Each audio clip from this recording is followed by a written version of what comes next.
That's mine," she stuttered. She was covering her stuff shyly with her hands. In some bizarre accident, I had once seen her underwear, but she seemed even more flustered now. Seeing her like that, I couldn't help but. "My name's Bob Thompson. I'm a chef who runs a restaurant. My parents were cooks and I started my training at 16 and learned to cook for 8 years, and 2 years ago I started my own place. Things are finally starting to look up for the business. Sure, I'm making a decent buck, but other than food, I don't have much of an interest in anything else, so I live in a very average apartment.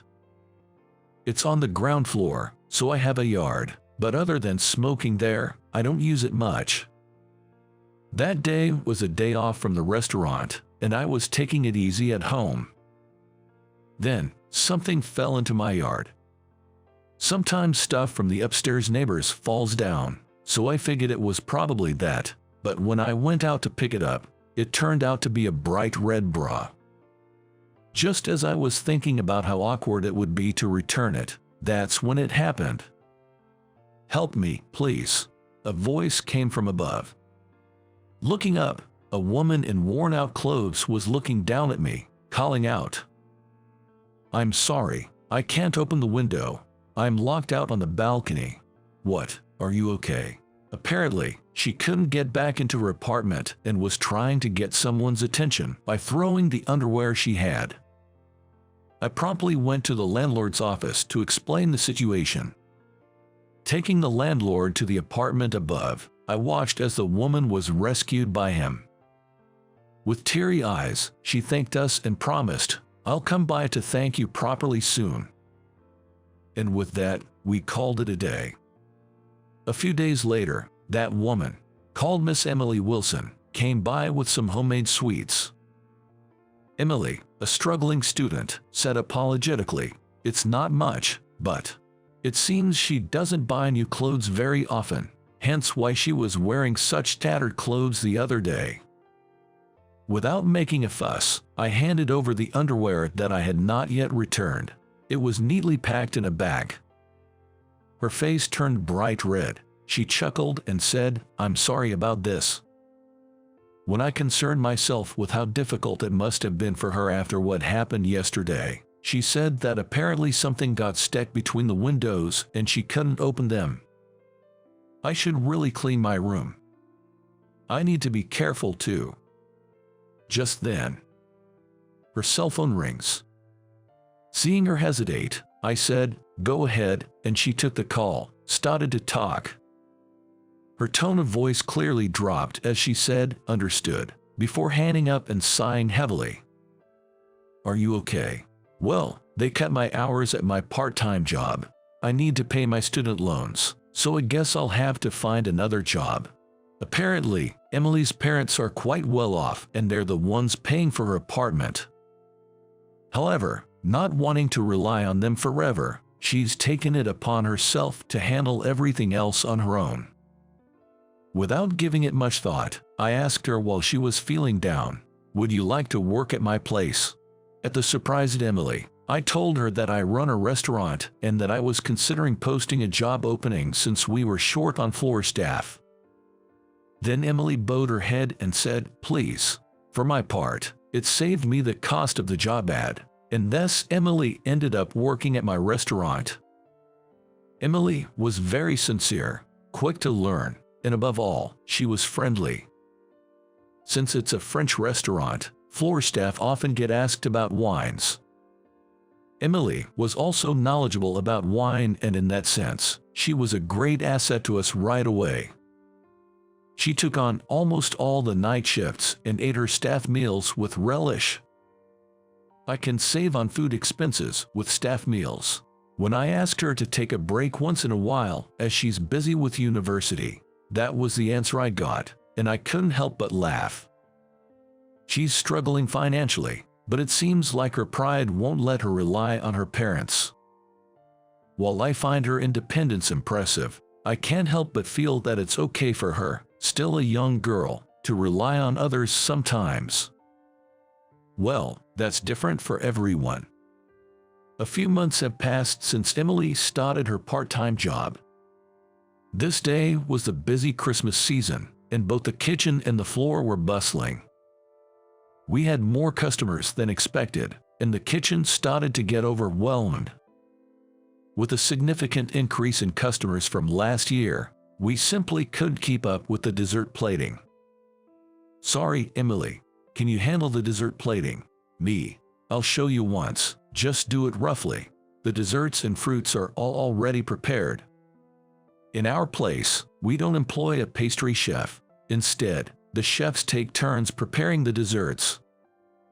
I showed Emily how to plate the desserts once, and she immediately started plating several just like it. Her work was efficient and, in fact, her plating was even better than mine. I found it intriguing, but I was too busy to ponder it. A few hours later, we finally got through all the customers and decided to have our staff meal. Since it's close to Christmas, there were cakes too.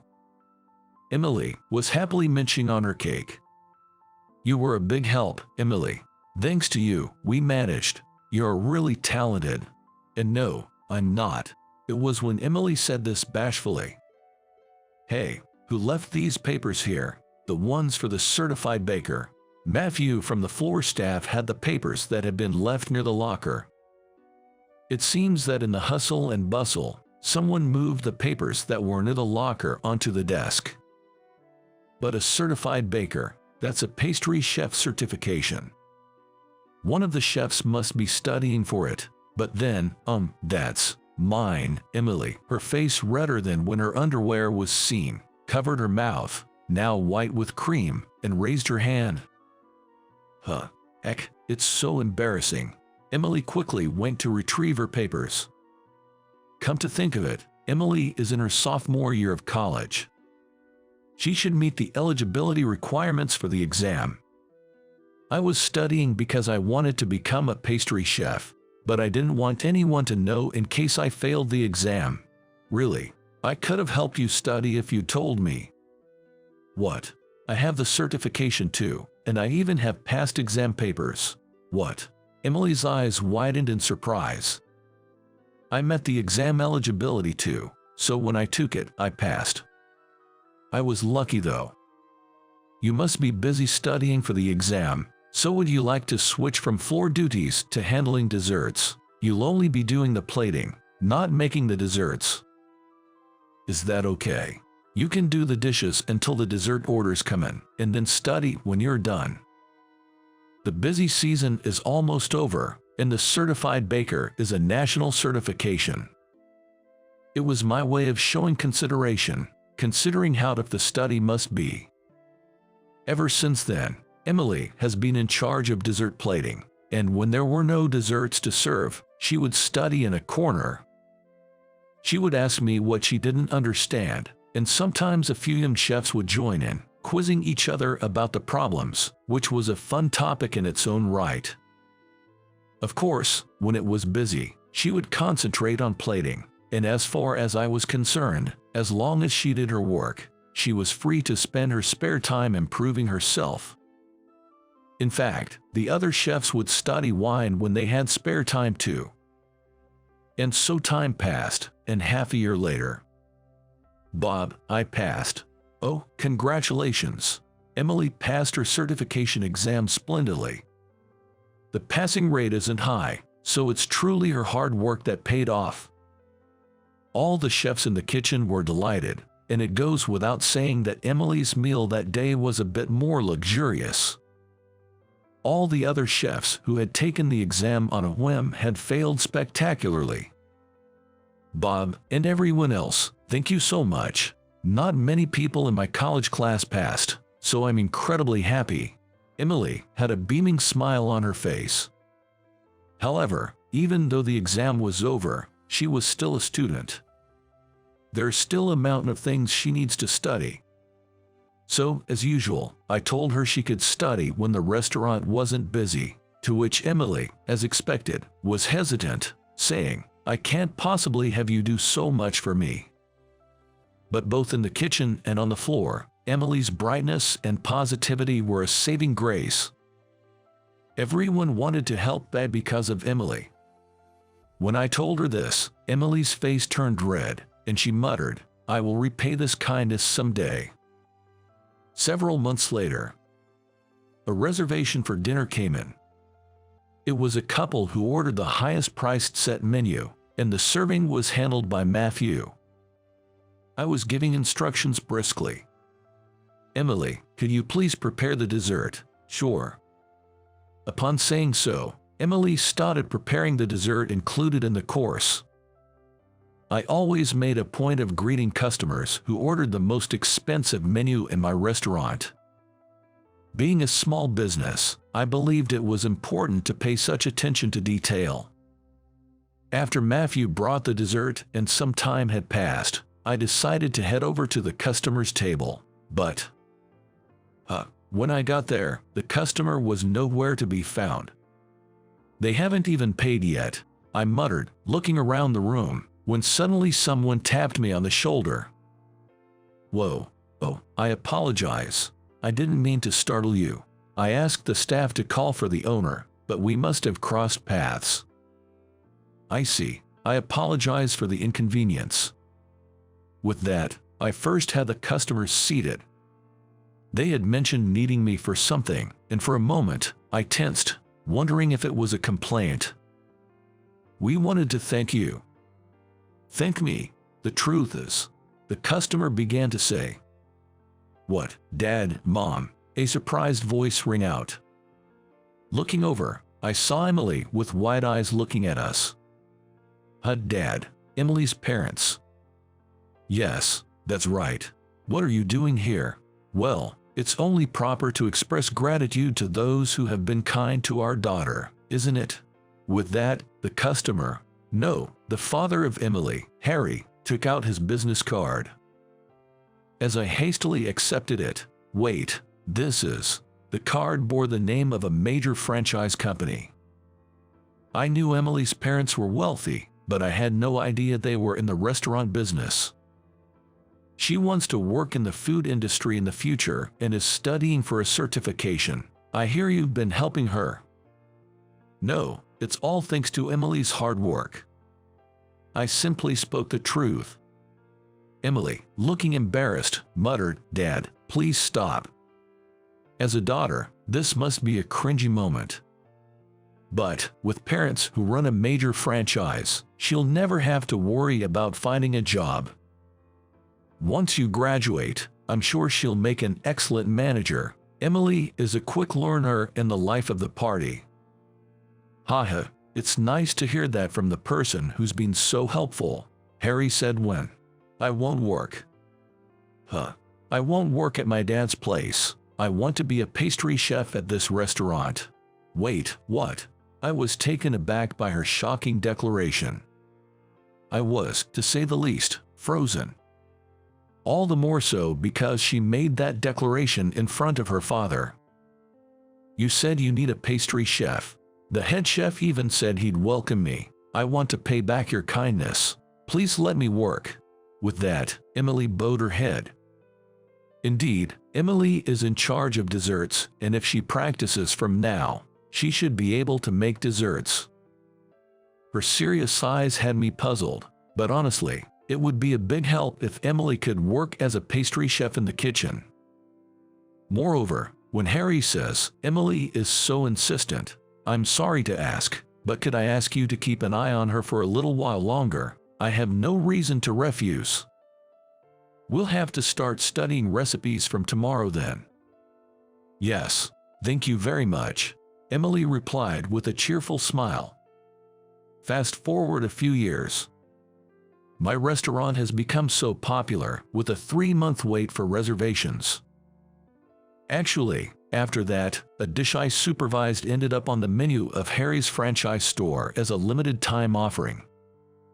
The dish was unexpectedly well received, which made the restaurant quite popular. After graduating from college, Emily officially joined my restaurant as a pastry chef, and now we have a fair number of female customers who come specifically for Emily's desserts.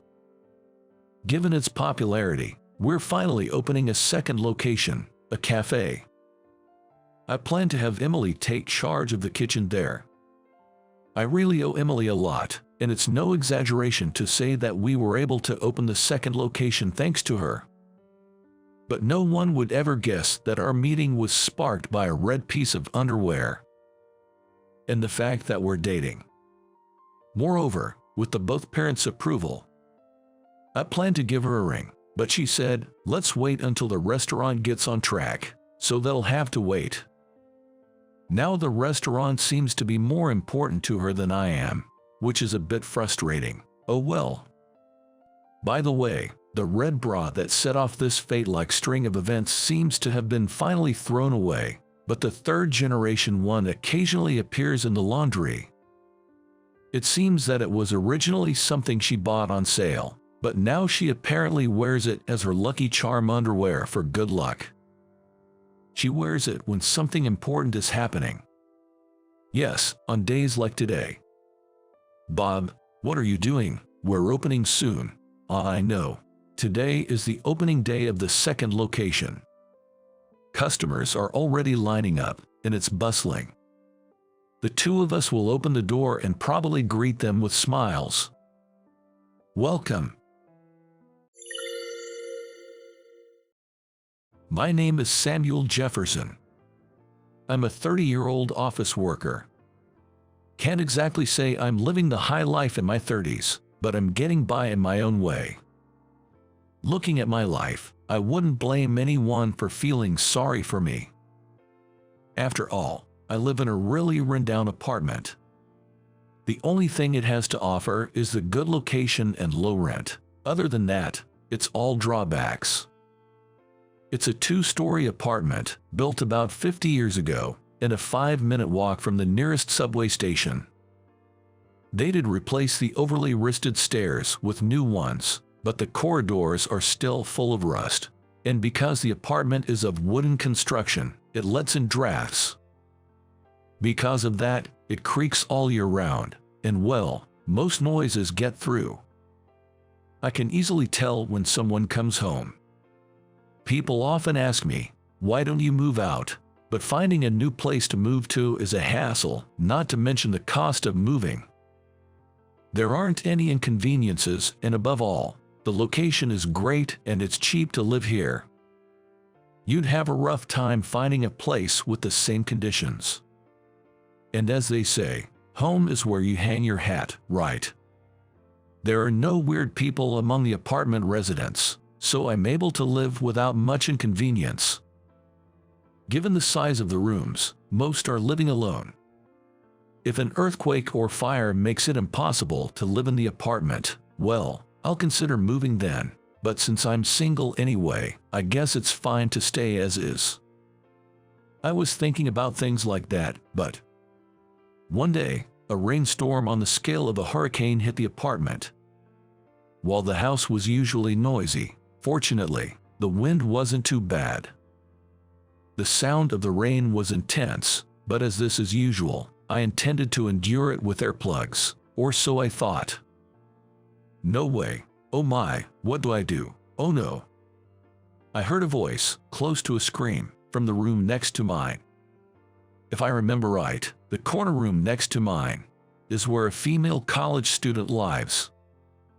This apartment is popular with students, and especially the corner rooms change tenants about once every 3 years. I think it's been about 2 years since she moved in. Up to now, I've only ever heard her on the phone, and our acquaintance was limited to greetings when taking out the trash. Why would she be screaming on a day like this? The commotion continued, and given the urgency and chaos of the situation, I decided to check on the room next door. I was thinking of saying something like, be a bit more mindful of the noise, if nothing was wrong. The noise was that intense. I rang the doorbell of the room next door. The rain outside was awful, and I was worried if the sound would be heard, but she came out promptly. Whoa, I ended up letting out a strange voice. Why, you ask? The female student who came out was drenched from head to toe, despite being indoors. She was drenched with water, and was even a bit see-through. I am sorry for the trouble, and I am looking like this. The ceiling is leaking here. Was I making too much noise? She looked up at me anxiously. She was a petite woman with a bob haircut and a beauty mark under her left eye. I felt my heart skipped a beat. This wasn't because she was completely soaked and the shirt became see-through, nor her pale skin without a trace of redness from the rain, giving off an unusual doll-like aura. It was because I saw her beauty mark and it reminded me of someone dear to me. When was the last time I saw her? How many years has it been? I was deep in thought when it happened. Outside, a bright flash lit up the sky, followed after a brief pause by a rumbling noise. There must have been lightning somewhere. Wait, what am I doing? This isn't the time to be reminiscing about the past. No, I just thought you sounded like having a hard time. But is everything okay with the leak? No, unfortunately, the place where it's leaking is too high for me to reach. Emily Forrest. Her eyes welled up with tears as she glanced back into the room. I'm about 5 feet 7 inches tall. But her, maybe just a smidge over 4 feet 11 inches. Actually, she might not even be that tall, to be honest. Anyway, she's small. Surely, with that height, she can't do much about the leak. Would you like me to help out, if you don't mind? Really, would you? It's okay. I'll handle the temporary fix. Meanwhile, try contacting the landlord, okay? Sure. You're a lifesaver. I guess it's her first time living alone. She seems to have forgotten that she could call the landlord when things go awry. She led me into her apartment, and I began to attend to the leak. At least I thought I could. Yeah, this isn't something a non-expert can fix. It's not a matter of just placing a bucket to catch the drips. There are just too many places where water's been seeping in, and in some spot, it's trickling down quite heavily. Presumably, water is flowing in a large amount from the spot that's affected the most, and it led to other pots to be wet and leaky. The ceiling of this apartment isn't too high, but I still need to stand on a chair to reach it. For someone like Emily, a better ladder would be needed. No wonder there's so much noise. Anyway, sticking towels onto the damp spots, that's frankly impossible, so I'm going to get some buckets from my place to at least prevent water from reaching the floor. While I'm doing that, she finishes the call to the landlord, so I ask her, half in jest, you don't happen to have diapers or anything, do you? Probably not, right? Diapers? No, I don't. That's what I thought. The absorbent material in diapers can soak up quite a lot of water. I'm going to go get some, so in the meantime, can you move anything that shouldn't get wet into my room? Okay, a single man's room is just dirty. I had nothing to lose, so I opened my front door, ran straight to the drugstore with my umbrella, and came back with a package of adult diapers. Who would have thought I'd be buying something like this at my age? I figured they might come in handy one day, but I didn't anticipate using them in this manner. I rushed back to Emily's room. She was diligently tossing the water that had gathered in buckets into the bathroom. It seemed like most of her belongings were moved into my room. Oh, you're back. Can we really deal with this using diapers? Yup, just watch. As I said this, I opened the diapers and began placing them absorbent side down on the floor. Absorption takes a bit of time, but they can hold a lot more water than a towel, making it the best way to quickly clean a water-soaked floor. Well, this knowledge is just something I picked up from an online forum. After that, Emily and I kept running back and forth to the bathroom until the rain became lighter, ensuring the buckets didn't overflow. Fortunately, the rain subsided within a few hours and the leakage seemed to have settled down. Thank you so much. I really appreciate your help. I was at a loss on my own. No problem, we're neighbors after all. So, when is the landlord gonna come to fix this? Oh, he didn't mention when. She must have been quite flustered. and probably isn't used to making inquiries over the phone. She seemed to have missed asking the most crucial question and was hanging her head in dismay. Do you think I can continue living in this unit? I wouldn't recommend it. It's supposed to rain for the next week. Plus, if the floor doesn't dry, it might get moldy. Moreover, it seemed like her mattress was also soaking wet and totally unusable. Seems like the landlord of this apartment is quite a negligent type. I couldn't expect any help from the landlord. Sometimes you encounter such landlords, but well, considering this location and the cheap rent, some drawbacks are inevitable. She looked paler as she groaned. Staying at a hotel right now would be too expensive. Living in such an apartment, she must be having financial trouble or trying to minimize expenses. She seemed to be heavily distressed, and then she glanced at me. I know it's a lot to ask. Yes, may I stay at your place for a few days? With that, she took a deep bow. What? I'm barely getting by with my scholarship and rent each month. I can't afford to go to a hotel. I know it's an impudent request, but I promise I will pay utility bills later. She said so, and honestly, I was torn. But she looked a lot like someone who was very dear to me. So, I couldn't just leave her in the lurch. All right, I'm mostly out for work anyway. Really? Thank you. I mean it, really. She looked as if she was about to cry, and I could tell she was really struggling to make ends meet. Young folks really have it hard these days. With these thoughts, Emily and I began to live together.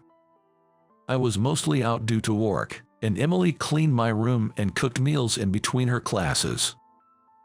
She said she took on the household chores as a way of compensating the inconveniences she caused for me.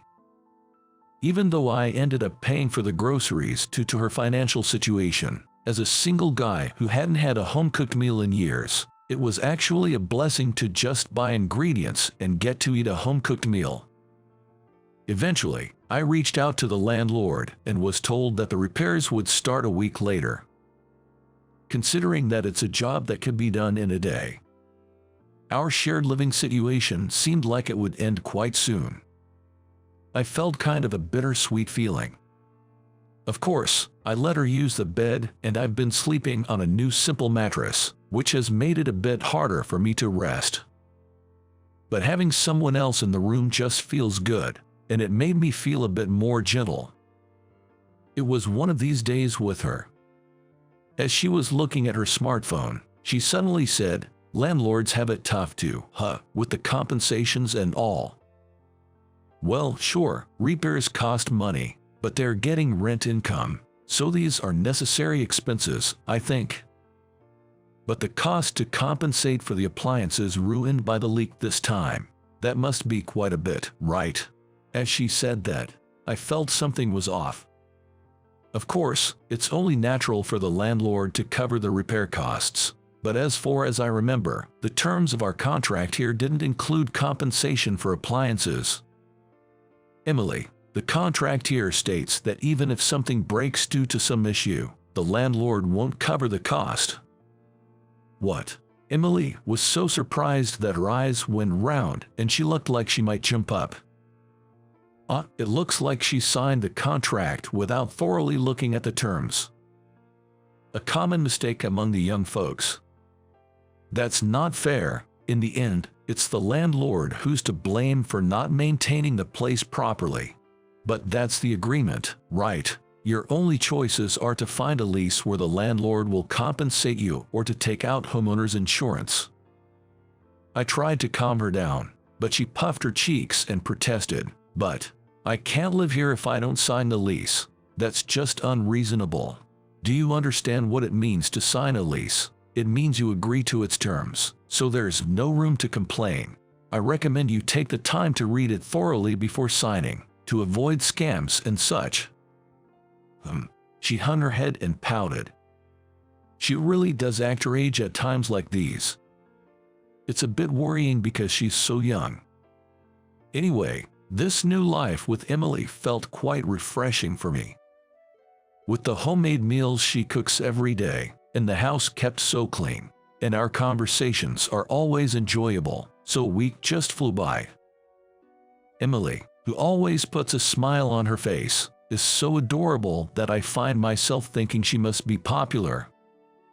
Her demeanor reminds me of my beloved little sister, Jessica, and it brings on a wave of nostalgic and somewhat painful feelings. "What's the matter, Samuel?" She was enjoying her meal so much, and I found myself staring at her. This made her tilt her head in curiosity. "Oh no, what am I doing?" "It's nothing," I replied with a smile, but they really do look alike. Especially when she's asleep. She's a spitting image of Jessica. One night, I happened to see her profile when I got up to use the bathroom. A small mole on her fair skin. The same hairstyle, the same age. Why do you look so much like Jessica?" I muttered quietly, and tears spilled down my face. As I was pathetically sniffling, she asked, "Samuel, what's wrong?" The sound of my sniffling and the rattling of the wind woke her up. "Damn, what am I doing?" I'm sorry for waking you. I'm fine, really. But you don't look fine at all." She got up and rushed over to me. As she looked up at me with worry in her eyes, I found myself spilling the words out. "You remind me of my sister." "Huh. My sister also had a mole in the same spot as you do, and her hairstyle was the same. If she were alive, she would be around your age. My sister died when she was in middle school. You resembled her so much, it made me think of what it would be like if she were still alive. My little sister passed away in a traffic accident just after she started junior high. Apparently, she was hit by a car on her way to school. It's been a long time since then, but we had a fight the day before the accident, and I never got the chance to make up with her. I'm still carrying that guilt. I'm sorry. This has nothing to do with you." "No, is your sister. Was her name Jessica?" "What? How?" The sudden mention of my sister's name had me so startled I thought my eyes would pop out. Why did she bring up Jessica's name? Seeing my reaction, she continued, "So you were Jessica's brother." Apparently, Emily was best friends with Jessica.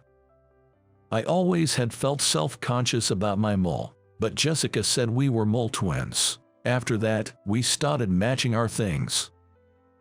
Emily had been friends with Jessica since elementary school, and apparently she even had met me a few times then. Come to think of it, Jessica would always bring the same friend home. I've been wearing my hair like Jessica's since the day of the accident. It feels like, without that, Jessica would be forgotten by everyone. Supposedly, she was scared for the world that continued to spin without Jessica. I can understand that feeling. As if Jessica had never existed from the start. Just like that, the world keeps spinning without questions. She must have been afraid of that. I thought you might be related since you had the same last name, Samuel. I'm sorry, you must not like it. Seeing me dressed the same as your late sister. No, it's nothing like that. Thank you for carrying the memories of Jessica with you." As I said that, she thanked me again and again, tears welling up in her eyes. She and Jessica were best friends. She must have been at the scene of that accident, too. Losing her best friend in front of her eyes, blaming herself. That's why she tried to imitate Jessica and fill the void of her loss, I think. I truly felt glad to learn that Jessica had such a caring friend who held her so dear. A few days passed. Emily moved back into her room once the repairs were completed. She tried to give me some treats and money for utilities later on, but I politely declined. We should have just returned to nothing but neighbors. I made stew today. That looks delicious, thank you. For some reason, Emily keeps coming over to cook. Both of us found out that cooking by ourselves saves on food costs. and it's easier to cook for 2 portions than 1. So occasionally, while she's cooking her own meal, Emily cooks mine too. By the way, I think I'd make a good wife. Yeah, I think you would. Not that I want to be your wife, Samuel. Our conversations started to include exchanges like these. Truth is, after we talked about Jessica, she confessed her feelings for me. When I used to visit Jessica's house, I fell in love at first sight. You were my first love, she said. Honestly, I've always seen Emily more like a sister. I just couldn't feel the same way. But it felt too harsh to outright reject her, and too cruel to push her away completely. So it ended up like this. When will you look at me the same way? I wonder, at this rate, it might be impossible. I made it clear that I didn't see her in a romantic light, or so I thought. But she took it as a comment on her appearance, responding, I see. Then I'll have a makeover. 2 days later, she shocked me by dyeing her hair and getting a loose, wavy perm. Both of us were surprised. She seemed unsure if it suited her, but when I couldn't help but blurt out, "You look cute," she was overjoyed. She had always styled herself to resemble Jessica, not just to fill the void, but also because she lacked the courage to change her look. It seemed she had finally been released from her fear of forgetting Jessica by sharing her memories with me. Now that she's looking so different and cute, Emily occasionally comes over to cook. Well, honestly, it's bewildering. Because she is cute. She's far from resembling Jessica now, and there's a full-hearted meaning behind her gaze. Before I knew it, I started wanting to support and protect the slightly absent-minded and clumsy Emily. So that's how it went. A year after the leaky roof incident, when she became a junior in college, we officially started dating. We planned to get married after graduation, so we're practically engaged. Just for the record, we haven't done anything. Don't even think about creating an established fact before marriage. I'm half expecting Jessica to pop up like a ghost, saying, "Hands off my best friend, you know." After losing Jessica, I was terrified of time passing. I feared that my memories of her would fade and I might forget all the details about her. But now, it's different. I'm actually looking forward to the passage of time. I guess it's a sign that I'm able to look towards the future. Just a little bit longer until she graduates. I'll sort out what I want to do until then and look forward to it. With these thoughts, I dream of the happy family I'll build with Emily in the not-too-distant future.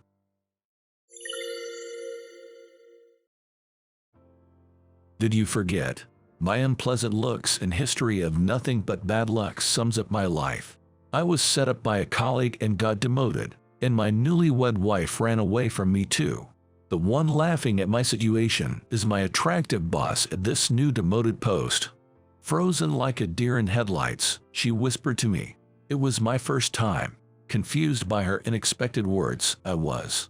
My name is Timothy Sullivan. I'm 28 years old. I work at an event planning company. I just got married actually, and I am no longer a single man. With that new resolve, I thought I had my act together. But then, an unbelievable incident occurred. Who ordered the champagne for tomorrow's event? We don't have enough. Aren't you misspelling the digit? My boss's roaring voice echoes across the floor. Speaking of tomorrow's event, it's one I'm in charge of. It's an event to enjoy champagne and wine at a park in the city. I was the sub-leader for that event. Let me check the order form. As I rushed towards my boss, he frowned at me. He has a hard time dealing with me. It's often said that appearance matters for 80% of first impressions. Unfortunately, I was born with a rather menacing look. Apparently, people always seem to think I look angry. To add to that, I grew taller than one would prefer. My boss finds me intimidating due to my imposing presence. And now, I was approaching to him with a desperate form. For a moment, my boss seemed ready to bolt. There was my signature on the order form. But, I didn't check this document before. Initially, I was removed from ordering the champagne. I was at a loss for words. One of my seniors on the team, smirking, called out to me, "You messed up big time, didn't you? What are you going to do?" Despite the critical situation, he was grinning from ear to ear. That's when it hit me. I remembered that the person in charge of ordering was my senior. My senior and boss began to whisper amongst themselves. This was not a good sign. My senior is likable and had good standing with our boss. My boss sees me differently than others as he dislikes me. I checked with Robert. "Timothy, it's your mistake after all." My boss, face red with anger, grabbed my collar. It was to be expected. This was the biggest event of the season. It's not me. I was removed from the wine team. No one cared to listen to my words. Robert kept smirking, looking at me. If he has time to laugh, he should do something. The event is tomorrow, so I decided to start calling all the wholesale liquor companies. No matter how much I say it's not my fault, everything will be blamed on me. I almost let out a sigh, but there was no time for that. I had to do as much as I could in the limited time. By the early morning of the event, all the champagne had arrived. I truly believe it was a miracle. A manufacturer I had a good relationship with had inquired to liquor companies outside the town for me. People who understand, understand. This phrase, which I have been repeating since my college days, I murmured like a mantra in my mind. Exhausted and dozing off at my desk, I could sense my colleagues coming in one after another. Everyone was amazed to see the delivered champagne. In my drowsy state, I heard Robert's voice. "If I handle it, it's as easy as this. I can fix the stupid mistakes of my juniors overnight." He must not have noticed me, dozing off, face down. He talked proudly, as if he had solved everything by himself. My colleagues also expressed their admiration, as expected. With his charming looks, eloquent speech, and pleasant demeanor, I thought again that Robert was indeed successful in life. Are you sleeping while Robert is working hard? Suddenly, I was pulled by the back of my neck and jolted awake. My boss was holding my collar, his face distorted with anger. I was immediately taken to the director's office. Apparently, I was going to be held accountable for this oversight. I felt thoroughly annoyed looking at the smug face of Robert in the corner of my eye. Demotion. What was communicated to me in the director's office was a transfer to a rural branch. In other words, a demotion. But I just got married. This is troublesome. My voice came out involuntarily. I've only been married for 6 months, and my wife is working too. She would also be troubled by a sudden transfer. Do I look like I care about your personal problems? Reflect on the harm you were about to cause the company at your new location. Fix that attitude too. My boss was now calling the new location by demotion openly. A transfer order was thrown at me. The destination was a small branch in a seaside town. I've been demoted from my sub-leader position as well. My salary will likely decrease accordingly. After leaving the director's office, I immediately sent a message to my wife. I didn't have the courage to tell her directly. However, she didn't reply immediately. A week after that incident, I found myself in the town of my demotion. It was near the sea, with the scent of the tide in the air. In the end, my wife left me. Just 6 months into our marriage, she made it clear to me when I got demoted. She couldn't quit her job, and she married me because I was earning well. It seems I'm no longer needed, as I've lost that value. I heard later that she had been involved with someone else before our marriage. My demotion was a convenient excuse for her to leave. You never know what life will throw at you. And now, at this new workplace, I have to start from scratch. The first time I showed up at work, everyone looked at me as if they were terrified. A towering man of 6'7", with a harsh gaze just sluggishly appeared. I knew their reaction was justified, but it still hurt. I may look intimidating, but I'm not one for fights. I can't boast about my strength, and I hate conflicts. Apparently, I seem cold to others, and they tend to keep their distance from me. This has been the case since my student days, and it hasn't changed since I started working. Those who get to know me well trust me. But few people make it that far. The new office clerk is a young girl, and she seems to be constantly scared of me. My other colleagues also treat me like I'm a delicate, touchy subject. There was only one person who treated me without any discrimination. That was the branch manager, Miss Lisa Richardson. She was an astonishingly beautiful woman. I was so stunned at first that I just stared at her. She always has her long hair loosely tied up and wore heels. Her lipstick was always red. She looked both pure and strong.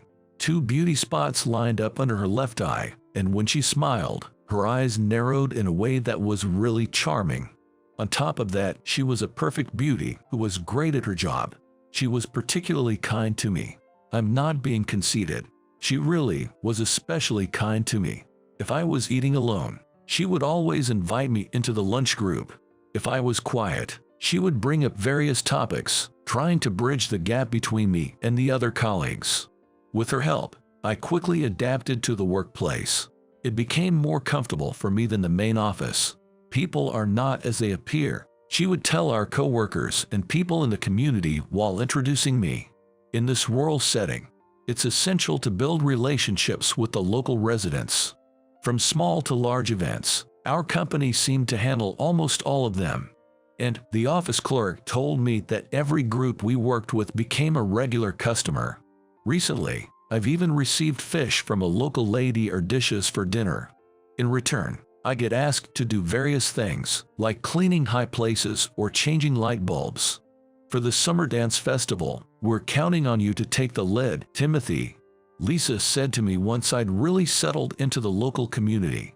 It appears to be conducted in collaboration with local elementary schools and community associations.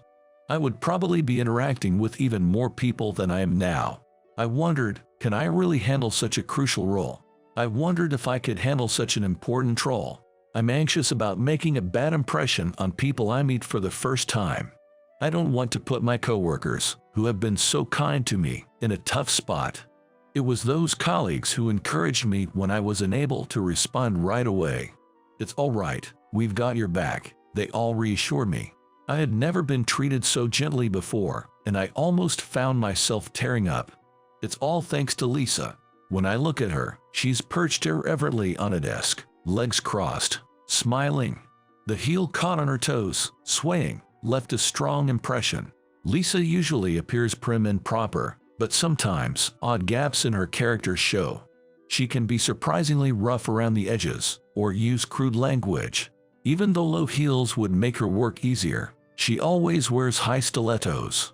But these heels look cooler, don't they? That was a response when I asked why, and it somehow felt familiar, but I couldn't recall where I heard it before. As the day of the dance festival was around, the office began to bustle. One day, a local police officer from the substation attached to the office dropped by. He was deeply engrossed in a conversation with Lisa. Overhearing their discussion, it seemed there was some suspicious people around recently. There was an incident where a grade schooler was approached by a man with a sinister look, who tried to get the child into his car. As soon as I heard sinister look, I knew I was the one under suspicion. Lately, I've been helping local elementary school kids build floats for the parade. Apparently, some of the parents have named me as the unsavory-looking man. Just as I was sighing in exasperation, a man burst into the office with a force that seemed to kick the front door open. He was the president of the elementary school's parent-teacher association. As soon as he spotted me, he approached. You're preying on the children under the pretense of preparing for the dance festival. You're the worst person. He yelled at me and grabbed my collar. It seems his daughter got hurt. She had a scraped knee yesterday. He was treating me like a complete pervert. He continued to berate me for being ill-natured, unfriendly, and unmarried. I had nothing to say to him. Arguing back in situations like this is futile. I decided to stay silent. Officer, if you're here, arrest this man immediately. The president twisted my arm and tried to thrust me at the officer in the back. With such a strong force twisting my arm, I couldn't help but let out a cry of, ouch. In an instant, the president's hand was knocked away with a great force. The one who knocked it away was Lisa.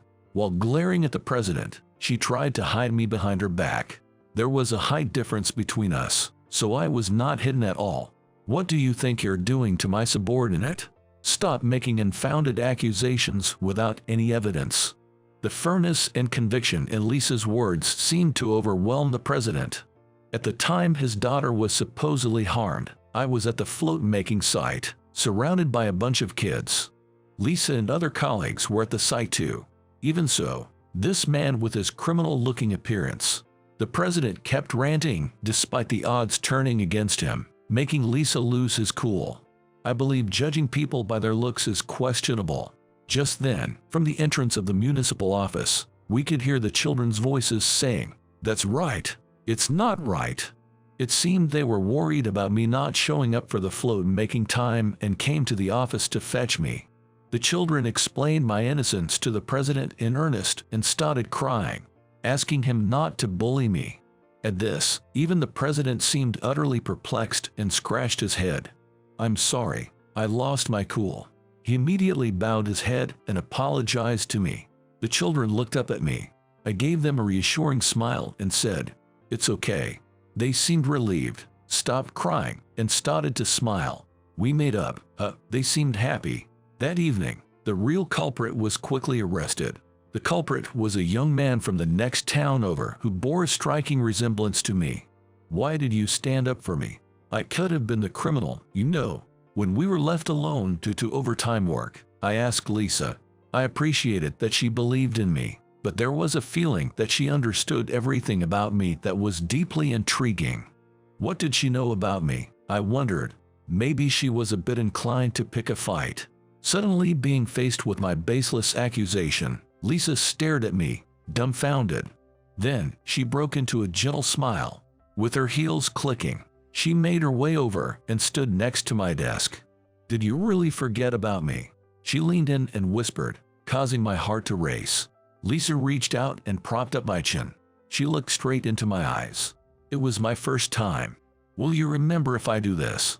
Slowly, her hands reached out towards my petrified face. Instinctively, I squeezed my eyes shut. The next moment, my cheeks were being pulled with an unbelievable force. What are you doing?"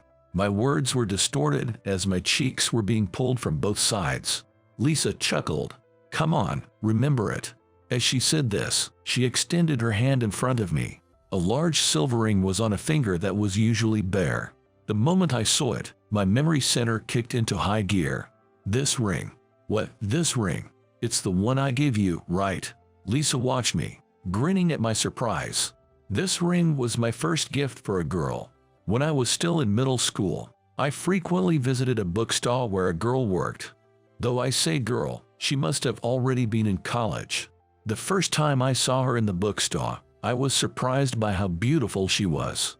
While I was frequenting the bookstore just to see her, I noticed she was being avoided by the other employees. Perhaps I noticed it because I was facing similar isolation at school. When I listened to the conversations between the employees, it seemed the reason was simply because she was beautiful. Just petty jealousy among women. Short black hair and multiple piercings. Her nails were always painted black. Apparently, they didn't like her style. I thought about how tough it all must be for her. One day, right before closing, I really wanted to read a book, so I dashed into the bookstore. In the corner of the nearly closed shop, she was crouched down looking for something. Are you looking for something?" I mustered up my courage and spoke to her, which seemed to surprise her as she stood up. Her eyes, filled with tears as she looked at me, are an image I still remember. It made my heart pound. I lost my ring. Indeed, the silver ring she usually wore was missing from her finger. She told me it was a gift from her brother. There was no one else in the store. Silently, I crouched down on the floor and started to help her look for it. In the end, we didn't find the ring. She bowed her head to me and thanked me. I was frustrated that we couldn't find it, but I was happy to have shared that time with her. The next day, when I went to the bookstore, she was not there, and the usual group that spoke ill of her was. I was speechless at what the leader of the group was loudly boasting about. She was proudly talking about how she had thrown the girl's silver ring into the river. Apparently, the leader's boyfriend fell for the girl and that was the cause. Talk about spiteful. Feeling sorry for her after she searched so hard, I spent all my savings and bought a ring for the first time in my life. Later, when she was at the cash register, I slipped the ring onto her finger in the midst of the chaos. I clearly remember that I was so flustered that I put it on her left ring finger. Her surprised face with wide eyes, and the face of Lisa, who is laughing in front of me now, overlap in my memory. You were the first one to put a ring on my left ring finger, Timothy. Lisa apparently noticed me at the company induction ceremony. She found out my department, my name, and while she thought of speaking to me someday, many years passed by. When it was decided that I was to be transferred here, she was so delighted that she even danced a little jig. No way. I became somewhat embarrassed and couldn't look at Lisa's face. But one thing became clear to me. Having been judged based on my appearance and feeling hurt by it, I realized that she understood my feelings. She had been sympathizing with me all along. So, is this ring valid? Or was it just a coincidence? Lisa tells me that after that, I became too embarrassed to go to the bookstore, but she had been waiting for me all along. I was surprised when you crawled around on the floor so earnestly looking for the ring for her. Ever since then, I've been concerned about you. I couldn't recognize Lisa, who had a completely different atmosphere from her student days. But talking like this, she hasn't changed at all from that time. Of course, it's valid. Lisa grinned satisfactorily at my response. I guess I won't be able to win against her, but I feel like we can be together forever because we understand the same kind of pain. Next time, I'll propose with a proper ring. I make the declaration while shyly looking away. Lisa bursts into laughter and says, "I'm looking forward to it." What did you think of that? Subscribing the channel would be a great motivation for me to create more content. See you in the next video. I never imagined ending up like this for a business social. Hey, you've been looking grim, James. Hey, you, help him loosen up a bit. Seems like James is interested in you. The drunk CEO called over a VIP hostess who was attending to a colleague next to us. It was because I had been intently watching that hostess. As instructed, the VIP hostess sat down next to me, reached out towards me, and started to touch me. She moved her gel-polished fingertips slowly. Just being touched by her feminine, gentle hands made my body tense. I was looking at her beautiful face, feeling extremely nervous. My name is James Taylor. I'm a 31-year-old divorced man working in hospital administration. I divorced my wife, Jane, 3 years ago. Jane was a truly wonderful woman, and I still sincerely appreciate that I met her. So why did we divorce? The blunt truth is, being with me was nothing but a negative for Jane. James, I'm home. I'm making dinner now. Jane would say that and rush into the kitchen. However, she was surprised to see that I had already prepared stew. It's okay. I've already prepared dinner. You must be tired from working late, right? Let's have dinner together. I thought she'd be happy, but to my surprise, Jane had a gloomy look on her face. Stew was supposed to be one of her favorite dishes, so I wondered what was wrong. James, I'm sorry. Sorry for what? I didn't understand why Jane was apologizing. But then, she said something unexpected. I'm the worst. Having my husband make dinner. From now on, I'll prepare something in advance when I'll be late from work. You don't have to do that. No, it's my policy to balance both work and housework. Jane said that and continued to blame herself throughout dinner. For me, it was not a bother at all to cook for Jane. I was excited and looked forward to her return home, hoping she'd enjoy the meal. I thought that in this day and age, housework shouldn't just be a woman's responsibility, but should be a shared task between spouses. But apparently Jane didn't see it that way. Jane and I are the same age. After graduating from a prestigious private university, she started working at a major bank. She's a competent woman. We met at a social gathering, and I immediately fell for Jane, who is serious and intellectual. It seems Jane also had a good impression of me, and after 6 months of dating, we got married when we were 27. I admired Jane not only for her kindness but also as a person. However, within the first year of our marriage, I started to feel like I wasn't being a good husband for her. I usually got home from work on time, but Jane was always swamped with work and had to do overtime every day. She's a competent employee, and the company has high expectations for her as a future leader. I supported her and wished she would let me handle the household chores so she could focus on her work. But as I mentioned, Jane was a perfectionist and didn't seem to want me to do the housework. "I can't let my husband do the housework," she would say every time I offered to help. But it was clear that her work was getting more demanding. Despite her dedication to balance work and household chores, she was visibly wearing herself out day by day. She must have been extremely tired. She has become less talkative and more hysterical on more occasions. Just the other day, when I suggested getting takeout since she didn't want me to cook, the conversation took a terrible turn. "So you're saying the food I make isn't good enough?" "No, that's not what I mean." I tried to calm her down, but she didn't speak to me for the rest of the day. I know Jane didn't act that way because she wanted to fight with me. She was simply at her limit.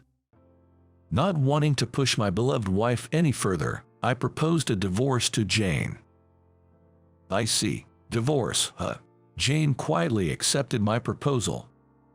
Of course, since I was the one who suggested the divorce, I intended to pay alimony. But Jane declined. Even though the amount might not mean much to her as she was working for a big corporation, it was a matter of my feelings. I explained this to her, but she still refused. "It's fine. I understand that I wasn't a good wife. No one would love someone like me." Unlike the hysterical Jane I had known recently, she looked genuinely sad at that moment. Still in love with Jane, I yearned to hold her tightly in my arms. The wish will never come true since we've decided to divorce. There must be plenty of men more suitable for Jane than I am. So, we got divorced and began separate lives. After divorcing Jane, my co-worker and friend, Mark, suggested I should seek new relationships. "You're still young. Let's look for a new romance. I'll set up a mixer for you." I appreciated Mark's sentiment, but I wasn't quite ready to meet someone.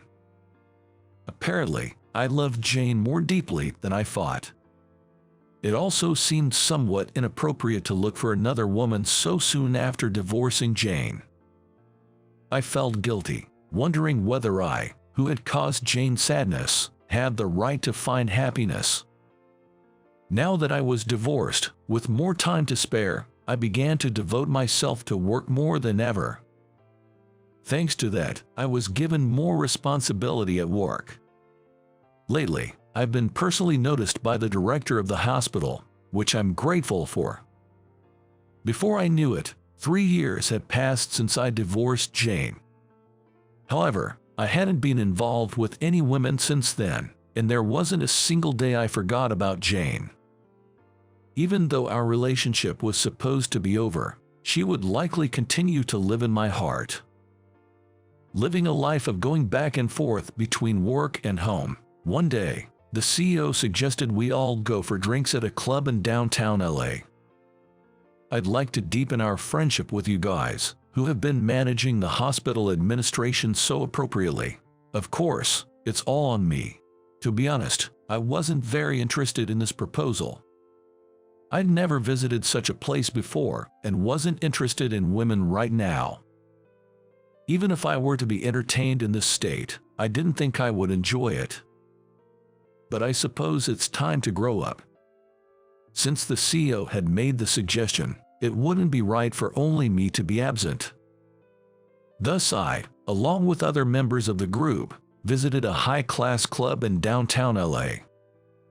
This club has a nice atmosphere, and there are only wonderful women here. I'm sure everyone will be satisfied. The CEO said that and enthusiastically led the way into the club. Indeed, as the CEO said, it was a beautiful club with a good atmosphere. I, who had a flashy and flamboyant impression, felt relieved when I saw the calm ambience of the club and thought I might be able to drink peacefully here. The hostess, Catherine, who led our group to our seats, was also a wonderful, classy person. "We've been waiting for you, everyone." The young hostess, who is called Mia, greeted us warmly. "It's a pleasure to have you here, gentlemen. Let me show you to your table. Please enjoy yourselves." A woman who seemed to be the manager, called Catherine, stepped back as a young hostess, seemingly a favorite of the boss, led us to our table. Each of us had a hostess to attend to us, but I was utterly astonished by one of them. What a surprise! Standing before me in a dress was my ex-wife, Jane. Jane, why is she here? Jane, now dressed in a vibrant dress and heavily made up, looked nothing like the woman I remembered. But there was no doubt about it, it was Jane. There was no way I could mistake the face of my wife whom I loved so much. Jane too noticed my presence, and her eyes, adorned with eyeshadow, widened.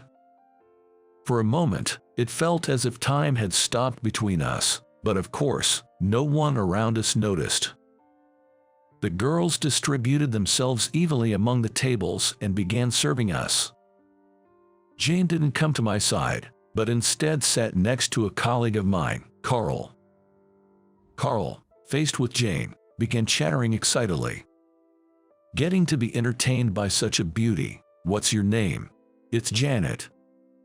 If she introduced herself as Janet, then it must indeed be Jane.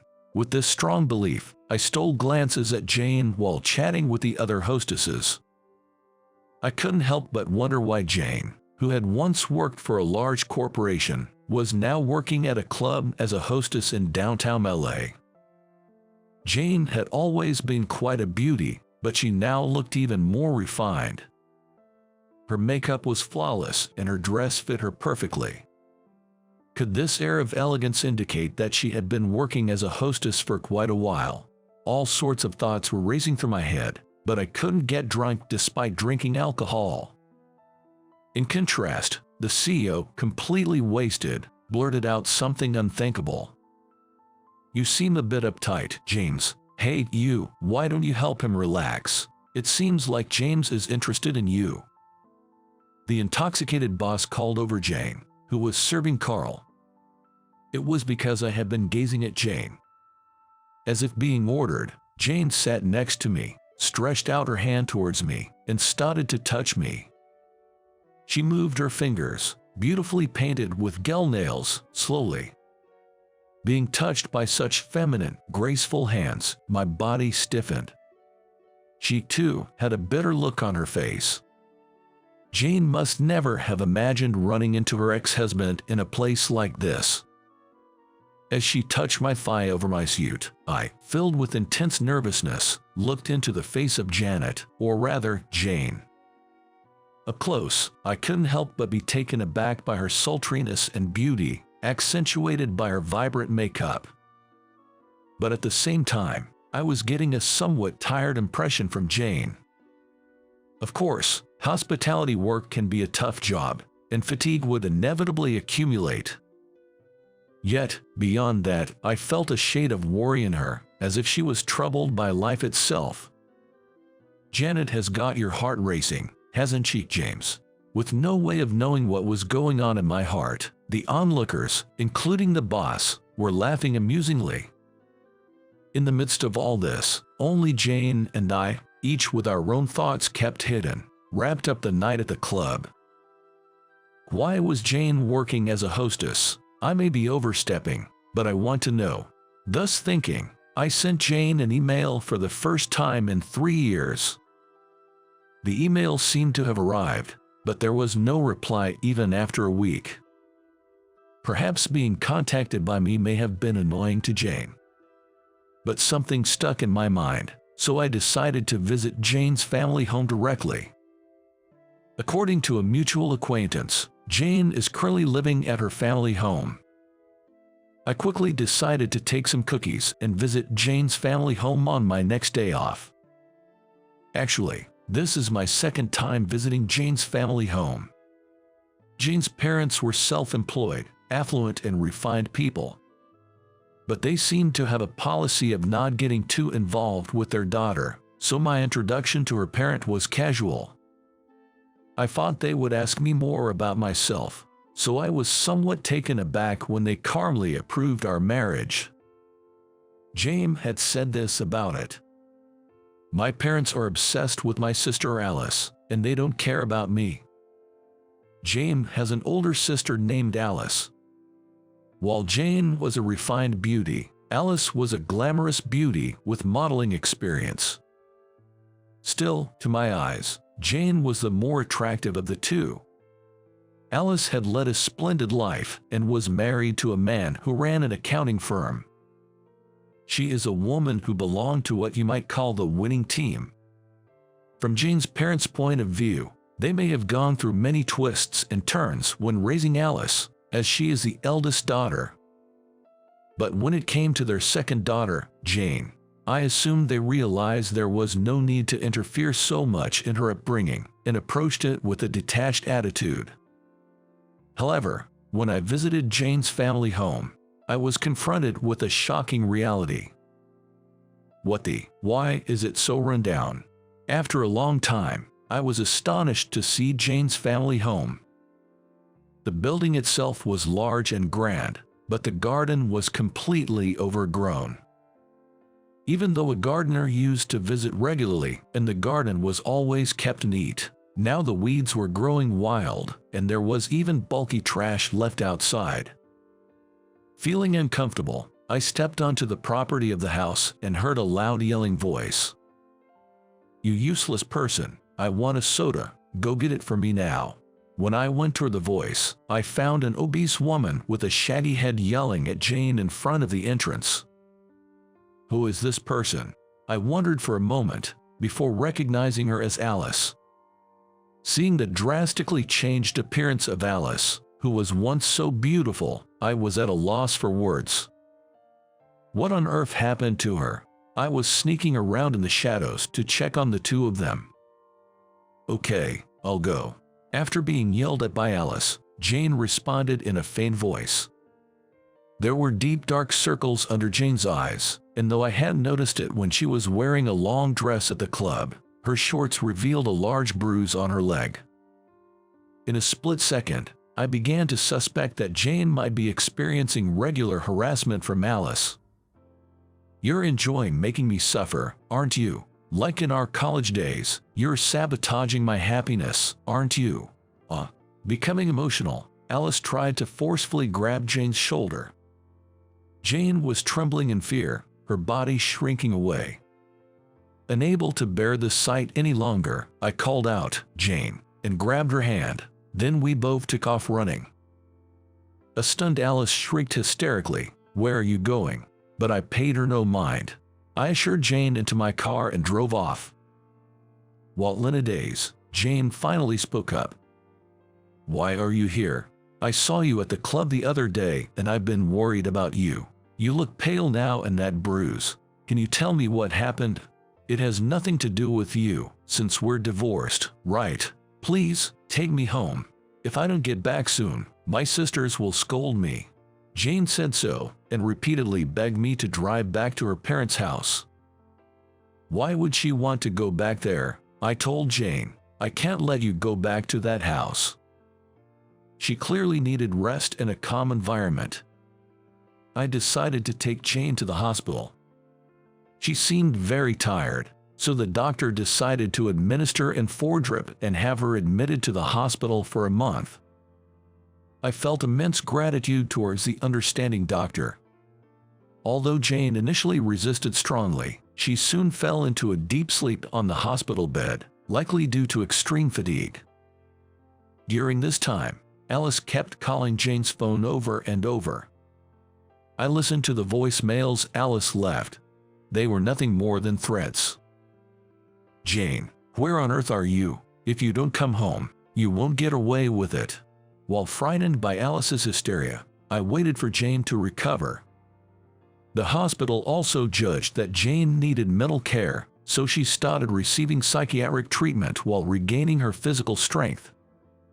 Many more injuries were found on Jane's body, revealing that she had been suffering regular abuse. Once Jane was finally well enough for a face-to-face conversation, I decided to talk to her in the hospital room. She had lost over 10 pounds since I saw her at the club, and her complexion was po. "I've caused you trouble, haven't I? I never thought my body was screaming for help to the point where I had to undergo such extensive treatment. You've really been pushing yourself too hard. Can you tell me exactly what happened?" "Okay, actually." With that, Jane began to explain everything that had transpired.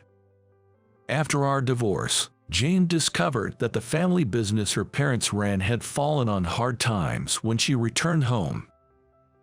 Her sister, Alice, had also returned home after her divorce, the result of an affair Alice had. From my point of view, Alice had it coming, but the shock of her divorce led her to overeat, and she has fallen into her current hysterical state. Despite the already strained household finances, Alice had been recklessly spending money to relieve her stress.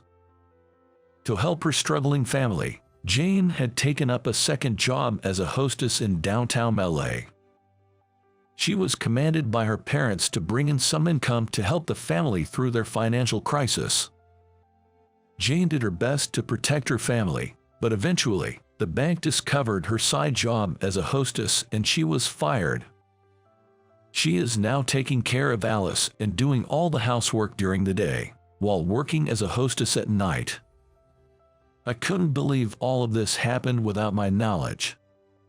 Regardless of the circumstances, the burden on Jane was far too great. "Why do you have to go so far? I have no choice. I've caused a lot of trouble for my parents and my sister." According to Jane, her parents had always favored Alice. Wanting her parents' attention, Jane devoted herself to studying. However, she failed to get into her first-choice public university and ended up attending a private university. Jane's mother, Michelle, had constantly told her, "We paid a lot of money for you to attend private university. Be grateful." Also, there was a dispute between Jane and Alice when Jane was a college student. At the time, Alice had a boyfriend. Midway through their relationship, Alice's boyfriend grew tired of her self-centered behavior and, unbelievably, began to fall for Jane. When Alice found it out, she was so shocked that she overdosed on pills and was rushed to the hospital. Their parents, devastated, rushed to the hospital and constantly blamed Jane. "Poor Alice, it's all because of you, Jane. You seduced him and caused this." Jane's father, Thomas, even said, "It would have been better if you were the one being rushed to the hospital, not Alice." Whether it was a flashback to that time or not, Jane continued speaking, tears streaming down her face. "I've caused trouble for my parents and deeply hurt my sister. That's why I must serve my family, and without that, I have no value." "That's not true." I grabbed Jane's shoulders and looked straight into her eyes. Her eyes, filled with tears, met mine. Even when we were married, we never had such a profound eye contact. "Jane, you don't need to associate with anyone who doesn't value you, even if they're your blood relatives. Besides, I love you from the bottom of my heart, no matter what, so never say you have no value." "James." When Jane called my name, she wrapped her arms around my back. Even without further words, we felt a deep understanding of each other's feelings. I knew then I would never let go of Jane. It was a moment of profound realization. Later on, Jane's parents repeatedly demanded me to give Jane back. So, I went directly to Jane's house and played them a recording. I have recorded everything clearly, including what happened that day with Alice. If you try to interfere with Jane again, I will also step up. I warned them. After I said that, the three of them looked as if they had bitten into a sour lemon. What, then? Who's gonna take care of me? Alice wailed as she said that, but surprisingly, we were able to cleanly and easily sever ties with her toxic parents.